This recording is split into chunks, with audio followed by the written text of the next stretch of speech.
নমস্কার বন্ধুরা, সকলকে শুভ মহালয়ার শুভেচ্ছা জানিয়ে আমার ব্লগটি শুরু করলাম। তো আমরা চলে গেছিলাম মেমারি স্টাইল বাজারে।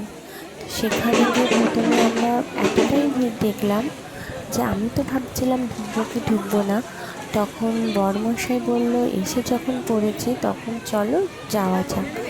যেহেতু আমি আর বর যদি যেতাম তাহলে একরকম হতো, যেহেতু বেবি নিয়ে গেছি সেহেতু একটু অসুবিধাই হচ্ছিলো আমাদেরকে, কারণ ও ছুটে ছুটে এদিক ওদিক চলে যাচ্ছিলো।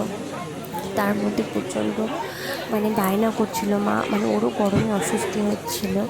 তো তার মধ্যেই আমরা চেষ্টা করলাম যে একটু ম্যানেজ করে নিয়ে একটু কেনাকাটা করার, যেহেতু হাতে গোনা মাত্র আর কটা দিনই রয়েছে। তো একটু কিছু না কিনলে হয়, কারণ এটা বাঙালিদের উৎসব, সবথেকে বড় উৎসব বলে কথা। তো সেইভাবেই আমরা একটু নিলাম। আর এখানে প্রচুর জিনিস রয়েছে, আর আমার হাইটটা যেহেতু খুব একটা বেশি নয়, তো তার মধ্যে জামাটা ডিসাইড করা সত্যি একটু কষ্টের। আর দেখতেই পাচ্ছ যে প্রচুর জিনিস রয়েছে, মেয়েদের নানা রকম জিনিস, বাচ্চাদের এমনকি ছেলেদেরও প্রচুর, বিভিন্ন ধরনের জামা প্যান্ট এগুলো তো ঠিকঠাক। কিন্তু তার মধ্যে থেকে আমি সেভাবে কিছু নিজের জন্য খুঁজেই পেলাম না। তো ওখান থেকে বোনের জন্য একটা 2 পিস আর একটা 1 পিস একটা কুর্তি নিয়ে সোজা বাড়ি চলে আসলাম।